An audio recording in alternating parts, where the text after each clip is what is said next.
Bonjour à toutes et à tous. Merci de vous être connectés à cette nouvelle visioconférence organisée par Lyxor Asset Management et retransmise en live sur YouTube. Je m'appelle Olivier Provost, je suis directeur associé de l'agence Rumeur Publique et ancien rédacteur en chef de la Tribune.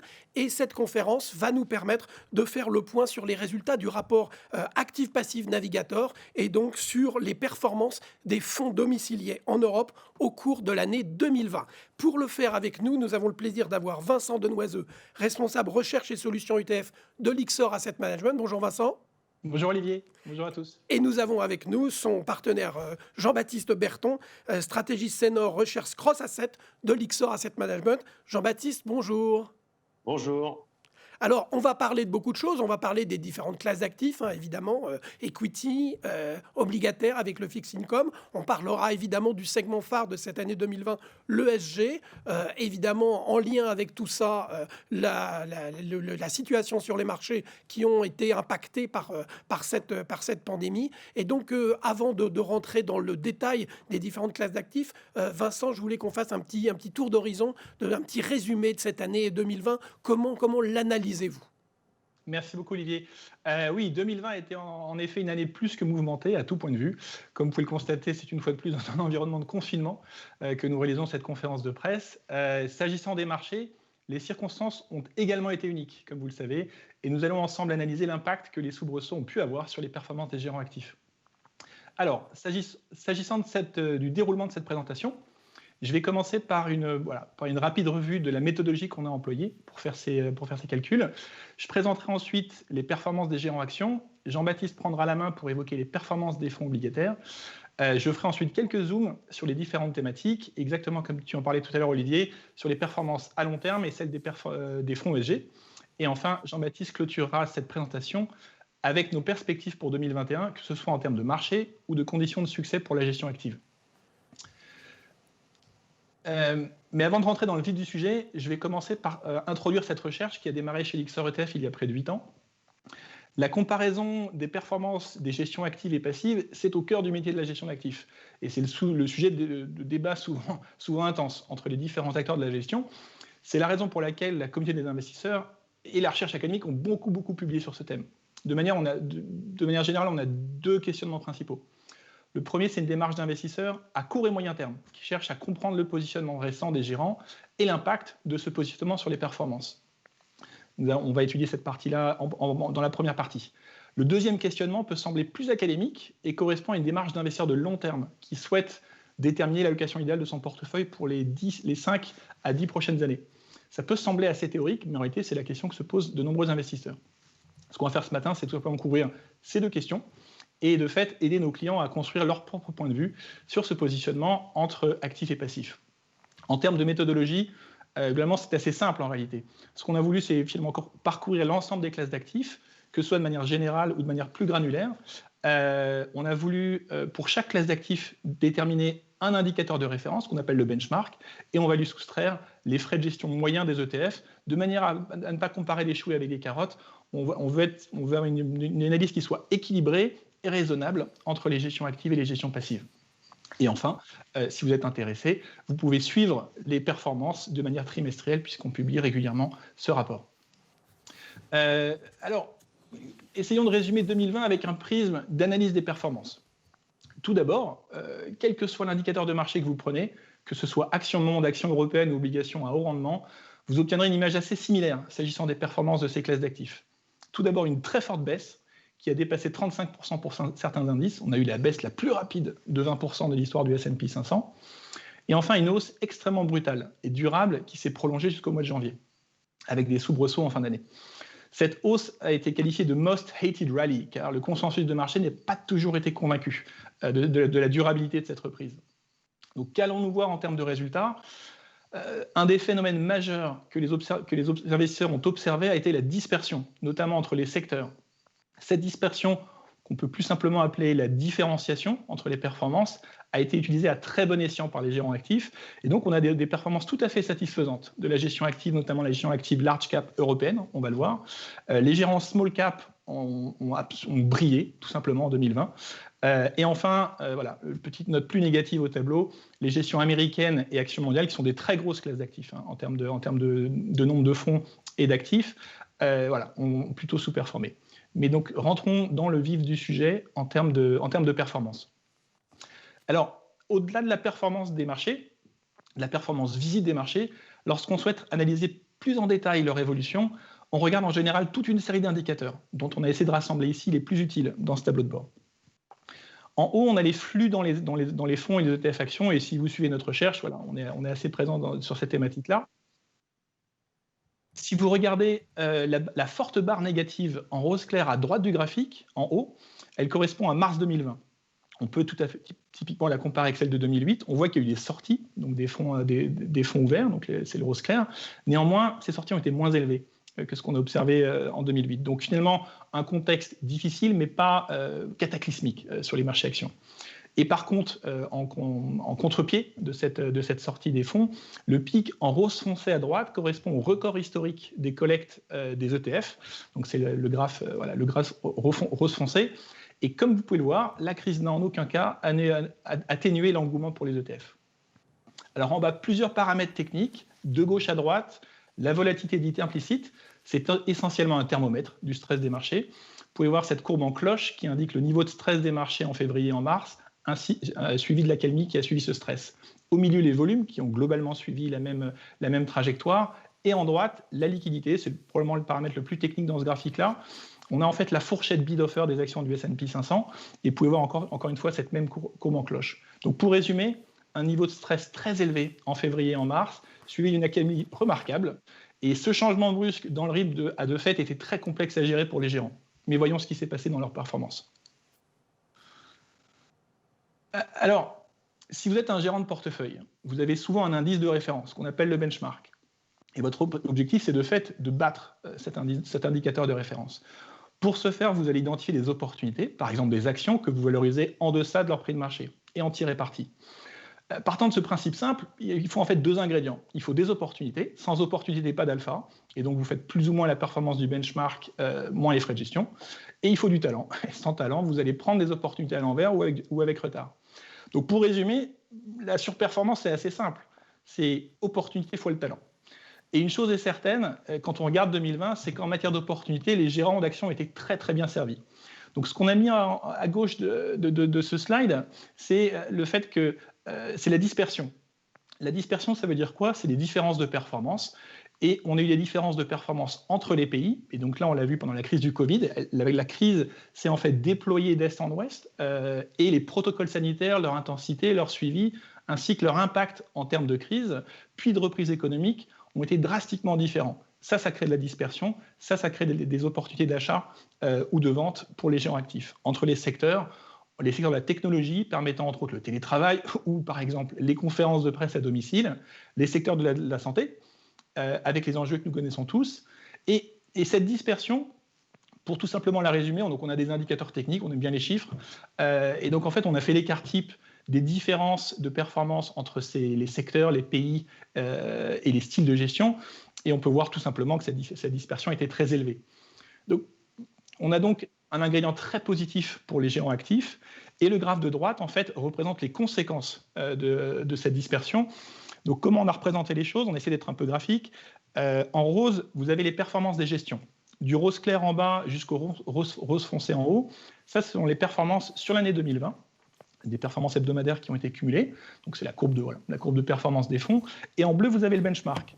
De manière assez visuelle, si le benchmark en bleu est plutôt en bas du graphe, c'est plutôt bon signe pour les gestions actions.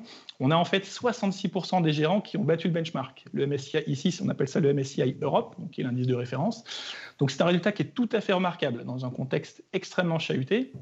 Et je pense qu'avec cet éclairage de la dispersion très élevée qu'on a observé, je reformulerai plutôt ça sous la forme un contrat rempli pour les actions européennes. Merci Vincent, je pense que ça suscite déjà beaucoup de questions. Je précise d'ailleurs aux journalistes qui sont connectés que sur l'espace YouTube, à la droite, vous avez un espace de chat et donc vous pouvez d'ores et déjà poser vos questions. Évidemment, on les posera à Vincent et à Jean-Baptiste à la fin de leur conférence. Vincent, je reviens vers vous. Je rappelle, vous êtes le responsable recherche et solutions ETF de Lyxor Asset Management. On vient de voir pour les large caps avec ce phénomène de dispersion. Que s'est-il passé pour les small caps? Il me semble que ça a été assez différent. Oui, alors tout à fait. Merci Olivier.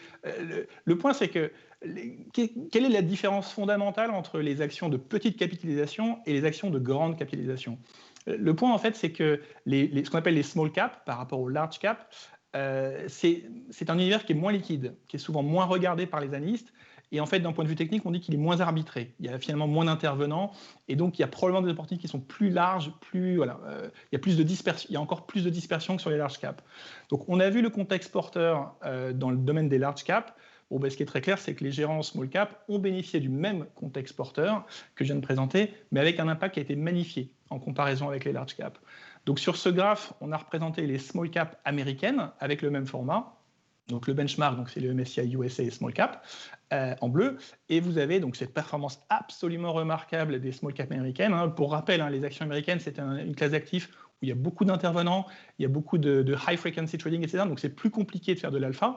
Et là, force est de constater que les small caps, donc on a pris l'exemple des small cap américaines, on aurait pu prendre à peu près toutes les régions, donc c'est encore plus remarquable, avec donc ici 62% de hit ratio, donc des gérants small cap américaines, par rapport au benchmark. Il faut avoir en tête que si on fait la moyenne des hit ratios à travers les différentes expositions en small cap, on a une surperformance d'à peu près 70%. Donc, quels ont été les principaux thèmes qui ont été joués ici? La rotation sectorielle. Ils ont su sortir des secteurs de l'énergie, des financières, investir dans la tech. Ils ont su, de manière encore plus pertinente, encore plus intéressante, c'est qu'ils ont pu protéger les portefeuilles dans la baisse des marchés, et ils ont su conserver leur exposition dans la hausse. Et pour le coup, ce qu'on observe, c'est que c'est typiquement ce changement de cycle qui est extrêmement complexe à supporter, à maintenir pour ces gérants, et qui a été géré de manière remarquable. Alors en termes de récapitulatif, il y a beaucoup de chiffres. Encore une fois, on aime bien les chiffres. Et donc, on a deux tables essentielles qui récapitulent l'ensemble des résultats. Je pense que vous avez accès au rapport de recherche, on vous l'a envoyé. Voilà, n'hésitez pas, feuilletez. Donc, pour résumer les chiffres, globalement, on a essentiellement deux indicateurs principaux. Le premier, c'est le hit ratio, donc c'est la proportion de gérants qui ont surperformé leur indicateur de référence. Et à droite, on a les excess returns, donc la surperformance délivrée par ces mêmes gérants. Ces chiffres, globalement, vont dans la même direction. On a tout le temps des petites différences, des petits aspects statistiques. Mais ce qu'on peut en conclure, globalement, une très belle année pour la gestion action. Tout n'est pas parfait, entre autres du côté des actions américaines, les large caps ou des actions mondiales.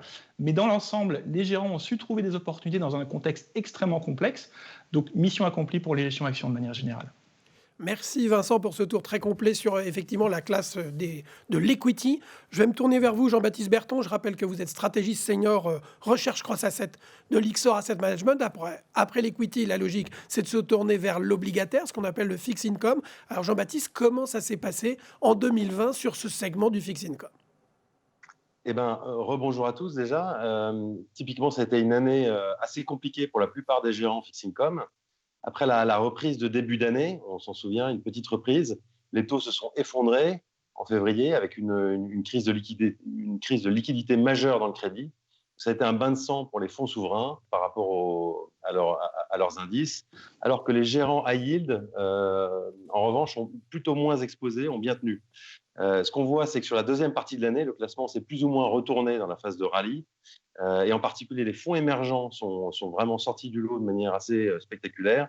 Et par ailleurs, les fonds souverains US et diversifiés globaux ont su tirer leur épingle du jeu.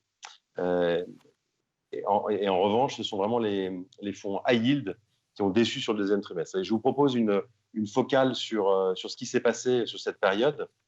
C'est intéressant et on commence par les souverains. Il y a eu des grosses différences entre des deux côtés de l'Atlantique. Aux États-Unis, les gérants ont regagné un peu de terrain, jouant la pontification de la courbe, la hausse de l'inflation. Ils ont aussi cherché du rendement avec des produits titrisés. Et puis, ils ont aussi alloué un peu plus chez les émetteurs non gouvernementaux, incluant les titres municipals. Et globalement, les fonds US et globaux diversifiés ont fait des paris assez similaires et ont donc assez bien marché. Alors qu'en Europe, la photo est assez différente. Les gérants ont typiquement souffert de multiples faux départs qui ont tué les opportunités. On en voit deux évidentes. De cette reprise forte après les confinements du trimestre 1 et 2, qui ont amorcé un certain nombre de tendances et qui ont été interrompues assez rapidement par les signes d'une seconde vague de virus. Le deuxième faux départ évident, c'est tout cet enthousiasme qu'il y a eu pour le fonds de relance européen et qui a rapidement été douché par les complexités toutes les complexités du processus politique. Voilà. Et enfin, l'autre raison pour la sous-performance en Europe, c'est que la dispersion entre émetteurs européens, spread périphérique, etc., a été en fait très faible. Ça, c'est pour le souverain. Si on passe maintenant au fonds high grade, globalement, ils ont fini ce semestre à peu près en ligne avec leurs indices. Clairement, le resserrement continu des spreads de crédit a été difficile à battre, surtout en l'absence de différenciation entre secteurs. Et la manière dont les gérants s'en sont tirés. Aux États-Unis, ils ont arbitré avec succès les élections américaines, en allouant plus aux secteurs qui bénéficieraient d'un programme de reflation plus important et de plus de dépenses d'infrastructures. Donc ça, c'est la manière dont ils ont tiré leur épingle du jeu aux États-Unis. Et en Europe, typiquement, ils ont rajouté au bon moment sur les cycliques, sur des titres cycliques. Et par ailleurs, se sont bien positionnés sur le Brexit via, par exemple, des titres irlandais. Voilà, c'est comme ça qu'ils s'en sont tirés. Maintenant, si on se concentre sur les gérants high yield, clairement, c'est eux qui ont été assez décevants sur la deuxième partie de l'année, alors qu'ils avaient bien résisté en première partie. Comme dans le segment high grade, ça a été très difficile de battre la compression vraiment ininterrompue des spreads de crédit, qui a par ailleurs écrasé la dispersion sectorielle sur son passage. Et donc, les différentes opportunités qui se sont présentées, surtout après les annonces de vaccins, n'étaient pas sur ce qu'on pourrait appeler le mainstream, les opportunités courantes, mais plus sur des titres plus risqués, des durations plus longues, sur des ratings moins bons, sur les secteurs qui ont été en retard. Et les gérants n'ont pas capté ces opportunités-là parce qu'ils ont été trop prudents et ont préféré plutôt se positionner sur un segment qu'on appelle le crossover, qui est en fait à la frontière entre le high grade et le high yield. Donc, ils n'ont pas profité de cette partie-là. À leur décharge, quand même, il n'était pas évident de rajouter significativement du risque à des niveaux de spread aussi bas. Voilà. Mais c'est vraiment eux qui ont déçu. Je propose de terminer ces petites focales sur le segment IM, sur la dette émergente, qui a vraiment brillé sur le second semestre et par ailleurs sur toute l'année. Ils ont bénéficié, eux, d'un très bon market timing. Ils ont, dans la deuxième partie de l'année, rajouté plus de risques, préféré des titres de moins bonne qualité, donc à meilleur rendement, et ils se sont déplacés du souverain vers les émetteurs corporate, qui en général sont aussi plus profitables. Donc ça, ils ont eu un bon market timing, et par ailleurs, ils ont eu une sélection titre par titre qui a été payante, grâce notamment aux arbitrages liés aux divergences d'inflation, de politique de relance au sein des pays émergents. Ils ont par ailleurs surpondéré la zone EMEA, en particulier la Turquie, l'Afrique du Sud, qui étaient des pays très en retard sur ces titres-là. Et ils l'ont fait aux dépens de l'Asie, qui a moins bien performé sur la période. Ce n'était pas intuitif comme mouvement, mais donc ils ont été bons là-dessus. Et enfin, ils ont accentué aussi leur pari frontière, notamment sur l'Amérique centrale. Voilà, et tout ça conforté par une reprise mondiale, des signes de reprise mondiale. Donc voilà, sur le deuxième semestre, ils ont battu leur benchmark de pratiquement 2%, ce qui est très significatif. Jean-Baptiste, un peu comme on l'a fait tout à l'heure avec Vincent tout à l'heure, on a présenté beaucoup de chiffres à tous ceux qui nous suivent en ce moment sur YouTube. On a fait un tour très complet de ce segment du fixed income, les souverains, les émergents, le high grade, l'investment grade et le high yield. Si on devait un peu résumer et voir la performance des différents fonds en 2020 sur le fixed income, qu'en dire en quelques mots? Ce qu'on peut dire clairement, c'est qu'on voit tout de suite la surperformance remarquable des fonds émergents et des performances beaucoup plus modestes par ailleurs. Certains s'en sont un petit peu mieux tirés, se sont refaits, si je puis dire, sur la deuxième partie de l'année. Mais voilà, c'est vraiment la photo sur l'année 2020. Et cette année encore, ce qui est intéressant, c'est qu'on vérifie cette espèce de règle d'or dont on avait parlé la dernière fois pour les gérants fixed income, qui est que concernant les souverains et le high grade, en général, ils prennent des paris plus risqués pour essayer de battre leurs indices, ce qui les rend en été meilleurs dans les phases de hausse, alors que les fonds high yield, en général, sont plus conservateurs dans l'objectif de gérer leurs risques, ce qui les rend plutôt meilleurs et plus intéressants dans les jours de pluie, typiquement. Merci Jean-Baptiste. Vincent Denoiseux, responsable recherche et solutions ETF chez Lyxor Asset Management. Je me tourne vers vous, mais un peu vers vous deux d'ailleurs. On va essayer de se projeter vers 2021, mais d'abord, pour bien se projeter, il faut avoir une vision claire de ce qui s'est passé. Si on fait une espèce de tour d'horizon global de cette année 2020, Vincent, je vous pose la question, ça a quand même été une année incroyable en termes de gestion active, non ? Oui, tout à fait, Olivier. En fait, jusqu'à présent, donc, on a analysé ce qui s'est passé en 2020.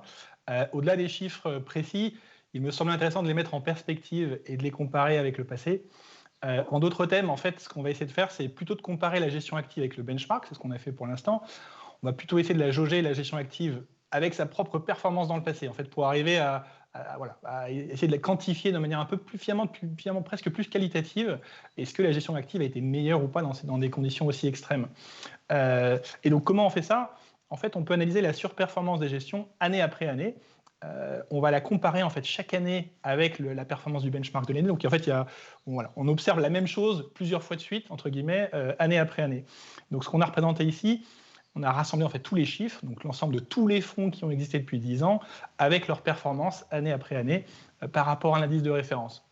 Donc la barre bleue dans ce graphique-là, c'est les performances qu'on a déjà observées, donc c'est les excess returns, donc c'est les surperformances de l'ensemble des gestions par rapport à l'indicateur de référence. Et la barre bleu foncé, c'est la même chose, mais observée sur 10 ans. Donc ça fait un indicateur assez simple, hein, il suffit de comparer les barres. Et ce qu'on peut voir, on voit sur la partie gauche, donc on a classé par ordre décroissant, donc de gauche à droite, de surperformance en 2020. Donc vous avez les bright spots, comme on dirait en anglais, à gauche, donc les small caps dont on a parlé tout à l'heure. Et ensuite, on a des US large cap growth qui ferment la marche. Mais si on veut en fait jauger un petit peu, donner des notes entre guillemets à la gestion active cette année, on peut voir qu'en tout cas, par rapport à elle-même depuis 10 ans, on a une très très très belle année en fait. Si on se met à compter le nombre de surperformances, on a à peu près 3/4 en fait des classes d'actifs dans lesquelles la gestion active a été meilleure que ce qu'elle a été pendant 10 ans en fait. Donc une très très belle année, comme tu le disais tout à l'heure Tony. Et si on voulait comparer par rapport à 2019, on a des chiffres qui sont encore plus élevés puisque 2019 a été pour le coup une année qui était assez mitigée en termes de gestion active. Donc voilà, en termes de résumé, une très belle année globalement pour la gestion active avec des hauts et des bas comme on les a déjà parcourus. Le deuxième point qu'on voulait analyser, si vous êtes investisseur, si vous vous intéressez à la gestion d'actifs, une tendance n'a pas pu vous échapper, c'est celle des gestions dites ESG, visant à renforcer la prise en compte des critères extra-financiers dans les décisions de gestion. Donc, comme nous l'avons publié récemment, on a observé des montants records investis dans ces gestions. Donc, plus qu'une mode, plus qu'un changement, notre conviction chez Lyxor, c'est que les investisseurs sont en train de changer radicalement leur vision de l'investissement ESG. Initialement perçu comme un thème d'investissement, la prise en compte des critères environnementaux, sociaux, de gouvernance sont en train de s'installer dans le cœur du portefeuille des investisseurs. Et donc, de fait, la question de la performance, elle est primordiale, car au-delà de l'ambition d'avoir un impact positif sur la société, l'environnement, avec leur portefeuille, il reste pour les investisseurs une recherche de performance qui est de fait par nature au centre de leurs préoccupations. Ce qu'on peut voir en fait, c'est que sur ce graphique, on a fait la performance, donc on ne peut pas le faire sur toutes les catégories parce qu'il y a finalement moins de fonds ESG que ce qu'on peut observer sur l'ensemble des classes d'actifs. Donc on a uniquement retenu les classes d'actifs pour lesquelles on a plus de 25 fonds, de manière à ce que les résultats aient un petit peu de signification. Et ce qu'on peut voir en fait tout simplement sur ce graphique-là, donc vous avez en bleu la performance des fonds ESG par classe d'actifs, et en rose la performance qu'on a déjà vue auparavant. Donc c'est la performance moyenne sur ces classes d'actifs-là. Et ce qu'on peut voir pour un résumé très simple, c'est qu'investissement investissement responsable a rimé avec investissement rentable en 2020. Et donc, on peut vraiment voir que les fonds ESG ont surperformé en moyenne leur indicateur de référence, en tout cas leur peer group, donc les fonds actifs correspondants. Alors, si on veut creuser un petit peu sur cette surperformance, il se fait que, donc, travaillant chez Lyxor ETF, on connaît bien les indices. Si on regarde les indices ESG sur l'année 2020, on voit qu'en moyenne, ils ont également surperformé. Donc on peut parler d'une espèce de facteur ESG, en tout cas sur l'année 2020. Et quand on regarde un peu plus en détail, on voit que de nombreux fonds ont eu une surpondération vers les valeurs technologiques. Comme on le sait, les valeurs technologiques ont très bien performé en 2020. De nombreux fonds, notamment les fonds qui sont surtout investis avec des objectifs climatiques, ces fonds ont une sous-pondération dans le secteur de l'énergie. Donc on sait de fait que cette sous-exposition a eu un impact positif. Enfin, d'un point de vue plus technique, quand on regarde vraiment en détail les actions ESG, on voit qu'elles ont une corrélation avec ce qu'on appelle le style qualité. Et donc c'est ce qu'on appelle plus de l'investissement factoriel. Ce lien entre qualité et investissement responsable et durable, de fait, ça a eu un impact très positif sur les performances des fonds ESG, puisque c'est un facteur également qui a surperformé. Donc, pour résumer cette brève étude sur les performances des fonds ESG, il faut bien avoir en tête que l'ESG, c'est un domaine qui est très large, qui est très vaste. Et donc, de fait, il faut regarder encore plus en détail pour comprendre mieux cette génération de performance. Mais pour résumer, une très très belle performance des fonds ESG, et encore une fois, investissement rentable a été similaire à investissement durable en 2020. Jusqu'à présent, j'avais annoncé des bonnes nouvelles ce matin. Voilà, on était bon esprit, belle performance des gestions actions. Il faut admettre qu'on s'est intéressé jusqu'à présent qu'aux performances observées en 2020. La perspective que je voulais prendre à présent, c'est celle d'un investisseur de plus long terme. Par exemple, intéressons-nous à 2 ans. Et je dois admettre que le graphique lui-même, il n'est pas très beau, il est un peu triste, mais on va le décortiquer ensemble. Restez avec moi. Ce qu'on a exprimé sur ce graphique-là, c'est en fait la surperformance des fonds actifs en 2019, c'est l'axe des abscisses, donc l'axe horizontal, et en 2020, c'est l'axe des ordonnées, donc c'est la verticale. Chaque point rose sur ce graphique, c'est un fonds. Donc on a en fait sur le graphique uniquement les fonds qui ont existé de fait à la fois en 2019 et en 2020. Il y a des petits points techniques derrière. Mais en réalité, ce que vous voulez, si vous êtes un investisseur à 2 ans, c'est avoir de la surperformance en 2019 et, si possible, s'il vous plaît, de la surperformance en 2020. Et on peut voir qu'en réalité, c'est très complexe. Donc, si on s'amuse à compter, voilà, encore une fois, on aime bien les chiffres, on a en fait que 12% des gestions, donc on s'est intéressé ici dans ce graphique-là au secteur des World Large Cap. Juste petit rappel de tête, je pense qu'on a 36% de surperformance en 2020 et on a à peu près 25% de surperformance en 2019. On peut voir que quand on multiplie en fait les deux chiffres, on a en fait que 12% de gérants qui ont à la fois surperformé en 2019 et 2020. Pourquoi ça ? C'est pas très français comme phrase, mais pourquoi qu'est-ce qu'on peut en tirer ? Le fait est que c'est très difficile d'avoir un style de gestion qui performe au travers des cycles boursiers. Par exemple, si vous avez un cycle qui est offensif, opportuniste, de fait, la crise du Covid vous a impacté votre performance, et vice-versa. Donc, de fait, si vous êtes un investisseur à 2 ans, ça a été plus compliqué si vous n'avez pas eu la capacité à changer de gestion, à changer de style de gestion. Donc là, il y a un vrai thème qui correspond à votre horizon d'investissement et savoir si vous avez la capacité, l'état d'esprit ou la compétence à changer de style de gestion. Et selon votre philosophie d'investissement en tant que telle, vous allez pouvoir un petit peu finalement arbitrer votre positionnement par rapport à gestion active ou gestion passive en fonction de cet horizon de temps. Alors, voilà, petit début de mauvaise nouvelle. Qu'est-ce qui s'est passé en fait sur plus long terme ? Donc on prend exactement le même raisonnement, mais cette fois-ci on va le prolonger. On va le prolonger sur les 10 dernières années. Donc Bon, il y a encore beaucoup de chiffres. Vous avez tous les chiffres et conclusions dans notre rapport, mais de manière graphique, là, ce qu'on a pris, c'est les mêmes. Donc, c'est les World Large Cap, c'est les World Equities. Et le point, en fait, c'est que donc là, en fait, on a cumulé les performances des gestions sur 10 ans. Vous avez les performances mensuelles qui ont été cumulées, et vous avez le benchmark qui est en bleu. Si vous vous souvenez, dans les gestions actions tout à l'heure, on avait le benchmark qui était tout en bas du graphique. Là, en fait, il est tout en haut. On a en réalité uniquement 9% des gestions actions monde qui ont, sur une si longue durée, surperformé leur indice de référence. Alors, tout n'est pas noir, hein, puisqu'en fait, on voit que la courbe bleue, elle a fait plus de 150% de performance. Donc, de fait, ce qu'il faut retenir de ce graphique, c'est en tout cas une performance stellaire des marchés actions. Donc, c'est-à-dire que si vous avez investi, quel que soit le fonds commun de placement dans lequel vous avez investi, vous avez une performance qui est remarquable. Et il faut bien admettre que dans un tel contexte, il fallait tenir bon. Il fallait quasiment réinvestir dans les baisses pour reprendre de l'exposition, ce qu'on appelle du bêta. Et quand vous avez en fait un objectif plus ou moins implicite, plus ou moins explicite de protection des portefeuilles, ça c'est un peu le leitmotiv de la gestion action, c'est de pouvoir protéger les portefeuilles. Force est de constater qu'il a été difficile de tout le temps battre l'indice dans une telle période de hausse. Finalement, quand on voit la personne qui court devant vous sans arrêt, parfois un petit peu difficile, et ça a coûté en fait en performance à chaque fois de s'arrêter en termes de bêta. Donc, quelle conclusion on peut en tirer ? Le point, il est vraiment sur cet horizon d'investissement.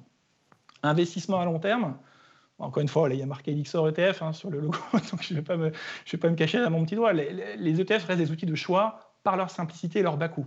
Une chose est certaine, les frais se cumulent avec la performance, et sur longue période, ça peut être utile d'avoir des briques d'allocation à bas coût.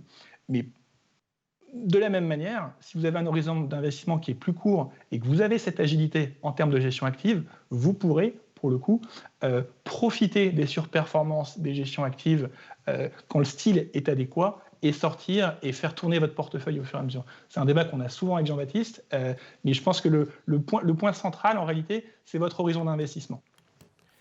Merci Vincent. Grâce à vous, on a commencé à se projeter au-delà de 2020 et puis on va continuer avec Jean-Baptiste. Je précise une chose, je sais que nous avons pas mal de journalistes spécialistes des sujets ESG ou des sujets environnement. Évidemment, on reviendra lors des questions sur cette thématique absolument essentielle, comme on l'a vu au cours de l'année 2020.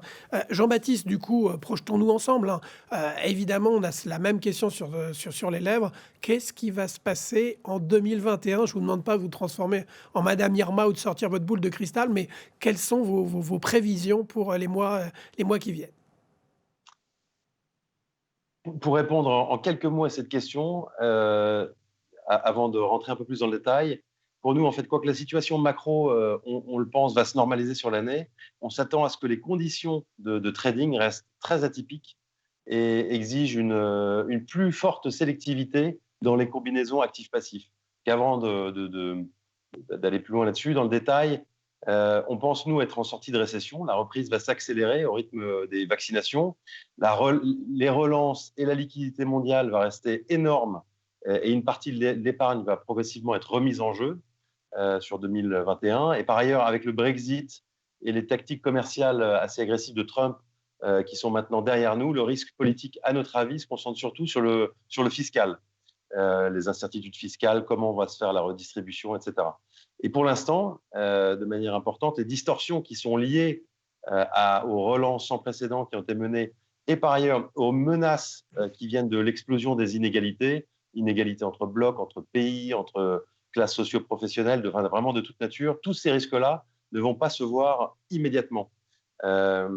Donc, voilà, donc une photo qui a l'air plutôt attirante. En revanche, pour nous, et donc là, voilà, je suis sur le slide suivant. Pour nous, en fait, les conditions de trading vont être beaucoup plus délicates, et ce pour au moins 4 raisons. La première, c'est qu'il nous semble qu'il sera très difficile d'avoir la bonne séquence des reprises géographiques, sectorielles, factorielles, très difficile à séquencer.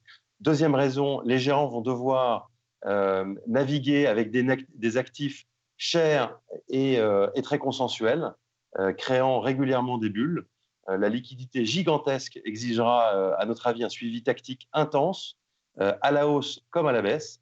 Et typiquement, les épisodes tout récents de liquidation des positions vendeuses ou l'énorme rush sur l'argent seront des phénomènes récurrents sur cette année.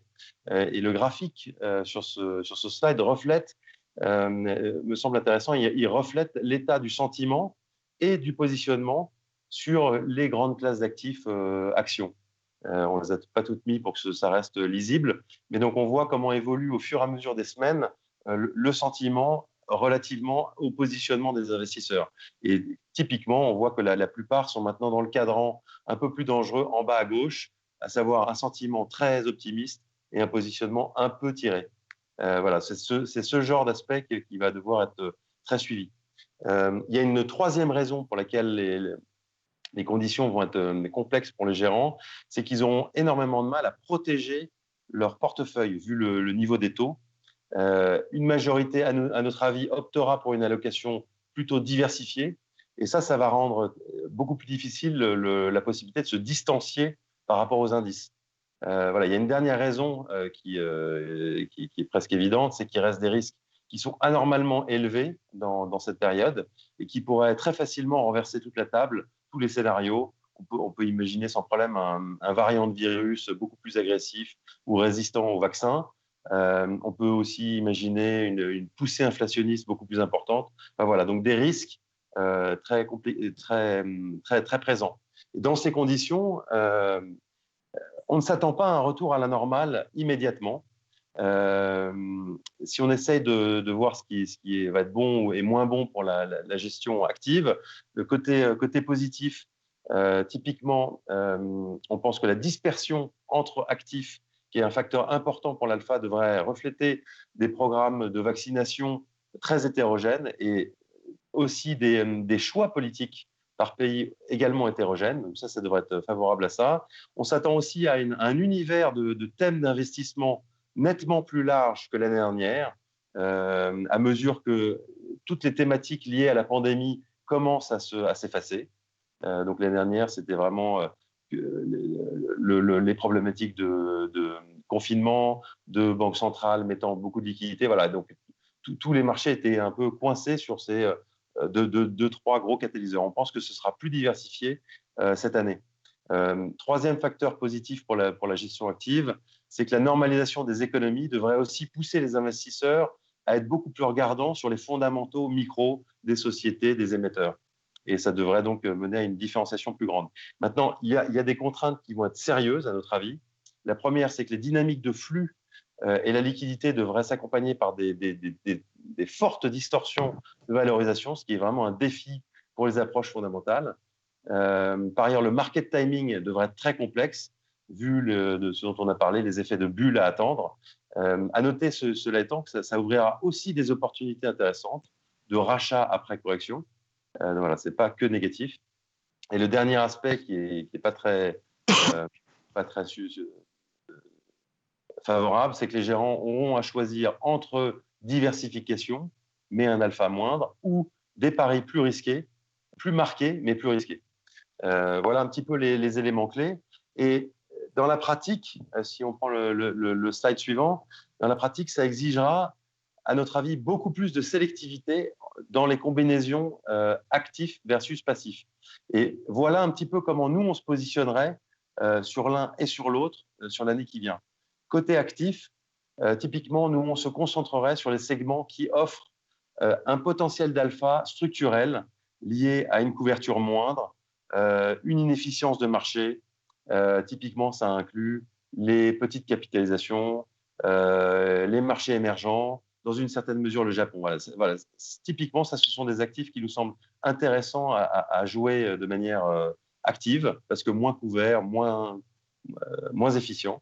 Le deuxième segment sur lequel on se concentrerait sur l'actif, c'est toutes les régions qui montrent des tectoniques macro claires et qui ouvrent des paris relatifs plus nombreux. Là, on pense typiquement à l'Asie, par exemple, avec la Chine d'un côté, les pays qui vont bénéficier d'un rapatriement des investissements sur le reste de l'Asie. Voilà, typiquement ce genre d'actifs. Et le dernier aspect, c'est tous ceux qui montrent des signes de surchauffe et qui, du coup, sont plus à risque et seront a priori moins dégradés via une gestion active. Ça inclut les techs, par exemple, ou dans une certaine mesure la Chine. Voilà, ça c'est pour l'actif. Côté passif, pour nous, vraiment, les segments qui sont intéressants, on commencerait tout de suite par les marchés les plus efficients. Là, on pense tout de suite au marché des large cap américaines, sur lequel c'est extrêmement difficile de faire une surperformance. Donc là, typiquement, le passif est beaucoup plus évident. Dans une certaine mesure, on trouverait ça un peu aussi en Europe, sur les large cap européennes. Deuxième gros segment qu'on choisirait, c'est pour tous les marchés qui sont plutôt en retard et qui pourraient bénéficier d'une plus grande directionnalité. Là, on pense, nous, de notre côté, à tout ce qui concerne le value et aussi, dans une certaine mesure, le UK, qui est en retard et qui pourrait rattraper. On pense que ce sera mieux capté par le passif. Et enfin, tous les actifs qui sont à la fois sensibles à une tendance séculaire, mais qui n'offrent pas encore une profondeur de marché suffisante. Et là, immédiatement, on pense aux énergies renouvelables qui sont plus intéressantes, à notre avis, à prendre côté passif que actif. Voilà un petit peu la manière dont on se positionnerait cette année sur l'un sur l'autre. Jean-Baptiste et Vincent, je vais vous demander là en conclusion de vous mouiller un tout petit peu dans le fameux débat arbitrage actif-passif que se posent en permanence les investisseurs institutionnels, les conseillers en gestion de patrimoine et même les particuliers pour leur épargne et leurs investissements. En 2021, que faudra-t-il privilégier après une année 2020 totalement atypique, Vincent nous le rappelait tout à l'heure, qui a vu l'actif s'en tirer particulièrement bien. En 2021, il faut plutôt privilégier le passif ou l'actif? Oui, c'est une excellente question, Olivier. Alors, prenons comme point de départ la réflexion suivante. L'ambition des gérants actifs, c'est en général de participer le plus possible aux hausses et de protéger tant que faire se peut le portefeuille lors des crises. Au-delà de cet objectif général, une idée communément admise, c'est que les gérants actifs devraient surperformer dans les périodes de crise. En ce qui concerne la gestion action, c'est globalement ce qu'on a observé. Que ce soit dans le cas des actions européennes, les small caps, de nombreux gérants ont su d'une part protéger le portefeuille et d'autre part prendre du risque, augmenter leur bêta dans la reprise du marché. Tout n'a pas été parfait, notamment pour les actions monde et américaines, où la sous-performance des gérants a malheureusement continué. S'agissant du fixed income, on est resté dans un contexte très délicat, comme on l'a vu avec Jean-Baptiste, dans le cadre duquel seules quelques classes d'actifs, notamment la dette émergente et les obligations mondiales, ont su délivrer de la surperformance. Maintenant, s'agissant des perspectives à plus long terme, générer de l'alpha à long terme, c'est savoir surfer sur les cycles boursiers, gérer l'exposition générale du fonds et trouver des opportunités. Ce qu'on a pu voir, en fait, c'est qu'en 2020, ça a plutôt bien marché. Ce qu'on a pu voir également, c'est que finalement, sur 2 années consécutives, c'est déjà beaucoup plus complexe en réalité.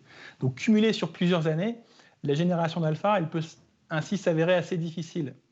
Donc, pour des investisseurs qui ne peuvent pas, qui ne veulent pas, ou tout simplement qui ne savent pas gérer dynamiquement leurs expositions, on considère que les ETF ont encore tout leur sens pour leur fournir une exposition qui soit liquide, transparente et à bas coût. Maintenant, je laisserai Jean-Baptiste conclure sur les perspectives pour 2021. Eh ben, typiquement, c'est ce que j'essaie de suggérer en fait sur l'actif. Moi,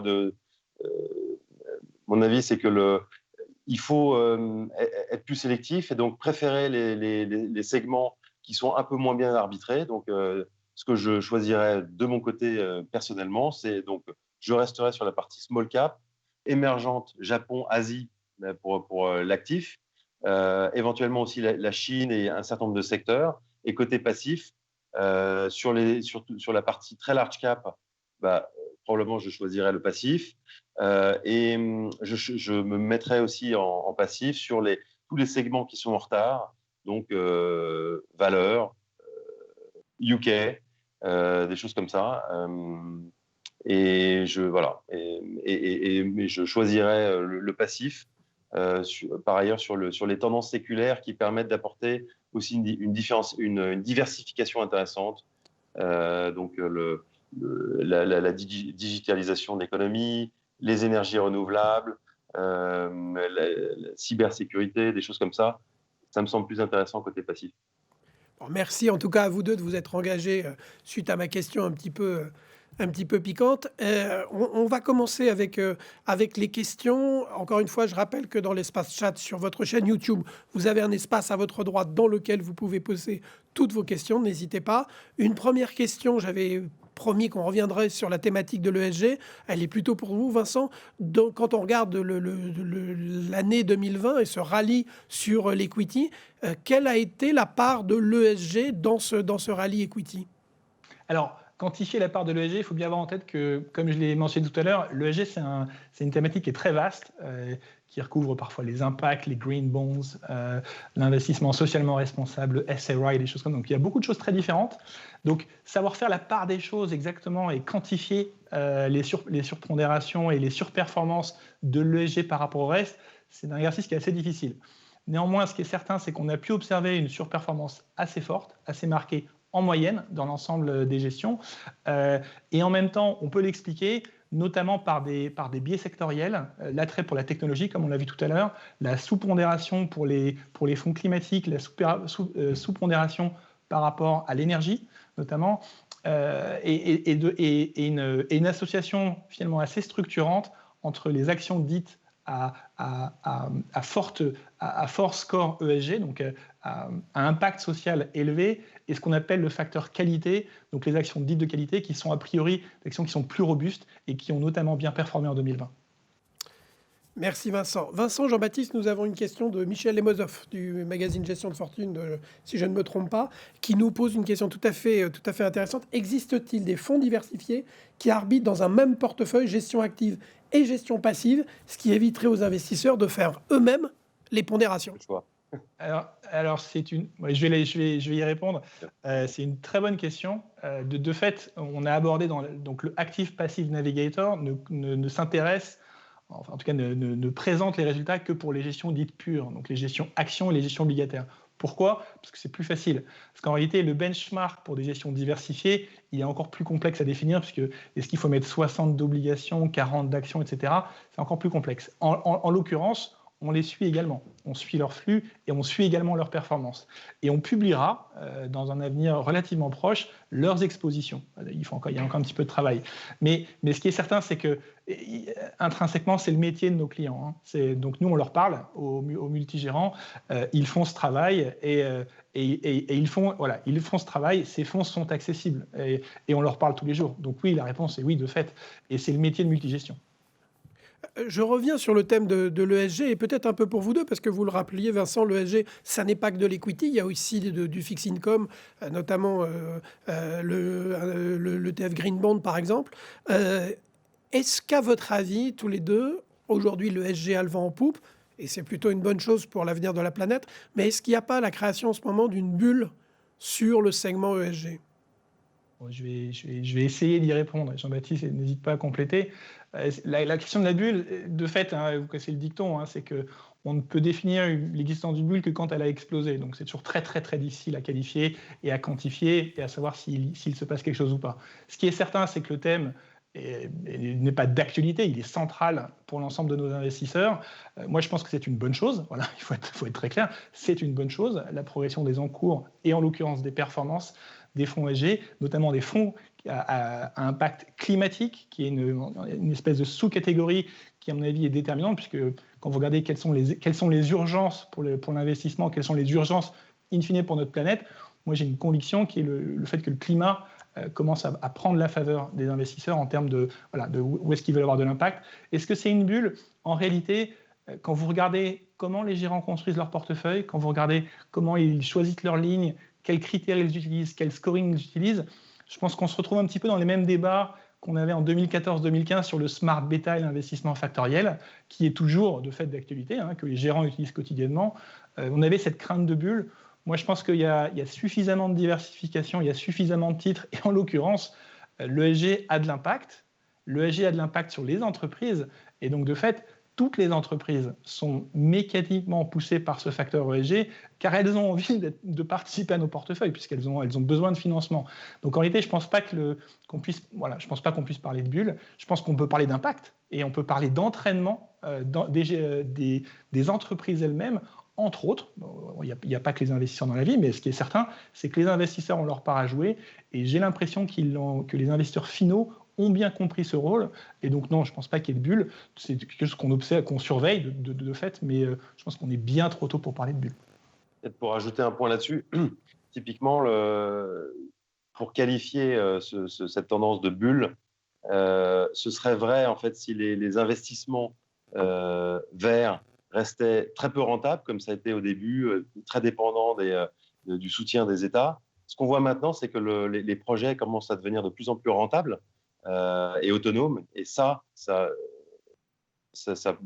pense que c'est un argument fort pour dire qu'on s'éloigne de l'aspect bulle. Il y a une vraie activité économique rentable là-dessus.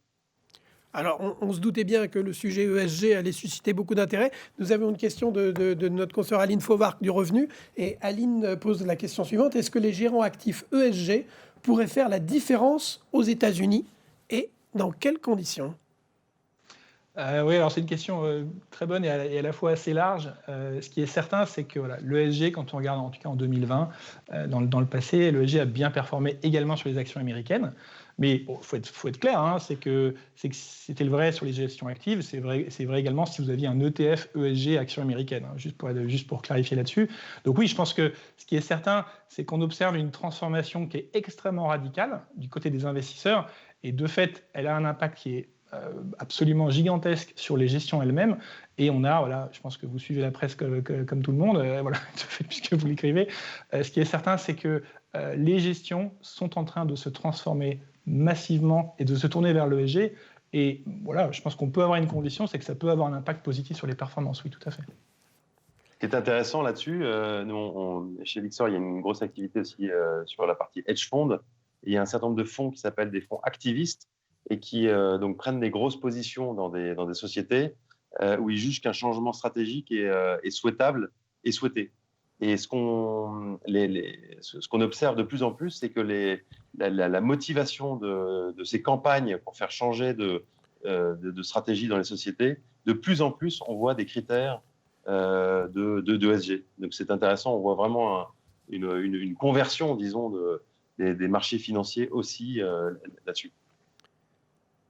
Alors Jean-Baptiste Berton, je rappelle, hein, vous êtes stratégiste senior recherche cross-asset Lyxor Asset Management. Dans notre conférence, c'est vous qui avez fait l'exercice de prospective 2021. Donc la question suivante est pour vous. Est-ce qu'à vos yeux, le rallye equity va se poursuivre en 2021 et quels sont les risques auxquels les investisseurs doivent rester attentifs en la matière ? Alors c'est une question complexe, évidemment. Nous, on pense que c'est le rallye côté marché n'est pas terminé parce que la reprise n'est pas terminée, donc ça va se poursuivre à notre avis. En revanche, ça ne va pas être une ligne droite, la volatilité devrait être beaucoup plus importante et accidentée par justement ces effets de bulle qu'on devrait voir. Les risques pour nous, en fait, on en voit, disons, 2-3. Le premier concerne la partie vaccination. Pour nous, il n'y aura pas de reprise complète tant qu'il y aura pas, tant qu'on ne se rapprochera pas d'une forme d'immunité de groupe. Et pour nous, la problématique là-dessus n'est pas tant une question de logistique. La France notamment, qui a traîné au départ. Pour nous, en fait, la plupart des pays vont rattraper leur retard. La question centrale là-dessus, ce sera la résistance des populations à se faire vacciner. Donc ça, c'est un premier risque là-dessus qui pourrait assez significativement décaler la reprise complète. Un deuxième risque dont on entend parler de plus en plus, c'est le risque inflationniste. Donc il y a eu, avec toutes ces liquidités absolument massives émises par les banques centrales, avec le soutien des États côté fiscal, l'épargne qui va se remettre en jeu. Donc voilà, un risque inflationniste qui pourrait commencer à devenir plus important sur cette année. Nous, on pense que c'est un peu prématuré. À part les États-Unis, on ne voit pas de grosses tendances là-dessus, mais typiquement, ce sera un risque de fin d'année, probablement, à considérer. Il y a un troisième et dernier risque, disons, c'est un risque de surchauffe d'échanges commerciaux. On a vu le commerce mondial vraiment rattraper assez significativement son retard récemment. Et on voit maintenant des prix de fret atteindre des niveaux très importants. Et donc, on atteint une sorte de capacité sur les échanges commerciaux. Ça pourrait, in fine, bloquer d'une certaine manière, contraindre la reprise actuelle. Voilà, peut-être le dernier aspect important, c'est toute la question de la croissance potentielle. Dans quelle mesure les secteurs qui ont été les plus touchés par la pandémie vont pouvoir se normaliser. Ce n'est pas du tout évident. Le secteur de la restauration collective, typiquement, ça pourrait rester anémique, même après une reprise. Voilà. Et donc, surtout, quelle va être la redistribution que vont faire les États de l'épargne. Voilà. Il va y avoir un certain nombre de choix politiques qui peuvent impacter assez nettement la reprise. Donc voilà, vaccination, poussée inflationniste, problématique de capacité d'échanges commerciaux et choix politiques, à notre avis, sur les principaux risques. Alors nous allons bientôt arriver au terme de cette visioconférence. Nous avons une dernière question tout à fait intéressante qui émane là encore de Michel Nemozov. Michel vous pose la question suivante. Vous parlez des avantages des ETF, mais pas des risques qu'il énumère, contrepartie, prêt de titres, liquidité du sous-jacent. Ceux-ci ont-ils disparu ? C'est une excellente question. Ce qui est sûr, c'est que je pense qu'il suffit de résumer. Vous prenez l'acronyme, est un petit peu, pour moi, reste assez étrange par rapport à la simplicité du produit. ETF, Exchange Traded Fund. Donc, initialement, en fait, un ETF, c'est pas autre chose qu'un fonds. Donc, d'un point de vue plage d'investissement, d'un point de vue règle d'investissement, un ETF, c'est un fonds. Voilà. Donc c'est un panier d'actions qui respecte essentiellement les mêmes critères. Je pense que votre question fait référence aux swaps qui sont parfois utilisés par les providers, les fournisseurs d'ETF. Donc voilà, juste pour rappeler, un ETF ne fait pas autre chose que ce qui est permis pour l'ensemble des fonds. Voilà, c'est très simple. Et je pense que ce qui caractérise les ETF, en tout cas en Europe, parce qu'on a un engouement pour les gestions ETF active aux États-Unis. Je pense qu'en Europe, on n'en est pas tout à fait là.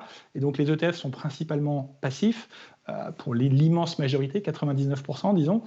Donc, ce qui est certain, c'est que la différence principale entre un ETF et un fonds, c'est le fait que l'ETF suit rigoureusement un indice. Et l'objectif de la présentation d'aujourd'hui, c'est essentiellement de voir, OK, les indices, ils ont fait tant, qu'ont fait les gestions actions. Je pense que le vrai débat entre les ETF et les fonds, c'est vraiment un débat de gestion active versus gestion passive en Europe. Merci, ça fait maintenant près d'une heure que nous sommes ensemble. On va remercier évidemment tous les journalistes qui se sont connectés à cette nouvelle visioconférence organisée par Lyxor Asset Management et dont je rappelle le but était de présenter les résultats du rapport Active Passive Navigator pour l'année 2020, faire le point sur les performances des fonds domiciliés en Europe et puis de faire de la prospective pour 2021. C'est ce qu'on fait avec beaucoup de talent. Vincent Denoiseux, responsable de la recherche et solutions ETF de Lyxor Asset Management, et Jean-Baptiste Berton, stratégiste senior recherche cross-asset de Lyxor Asset Management. Merci à tous les deux d'avoir été avec nous, d'avoir été si clair et si précis dans vos explications. Évidemment, vous retrouverez tous les documents qui vont vous être envoyés dans les minutes qui viennent et que vous pourrez consulter pour écrire vos articles sur le sujet. En tout cas, encore une fois, merci à tous les deux et merci à toutes et tous pour votre participation. Et je vous donne rendez-vous sur une prochaine visioconférence de Lyxor Asset Management. En attendant, nous l'espérons tous, de pouvoir se retrouver dans des conférences de presse physiques plus tard au cours de cette année 2021. Passez une excellente journée. Merci. Merci.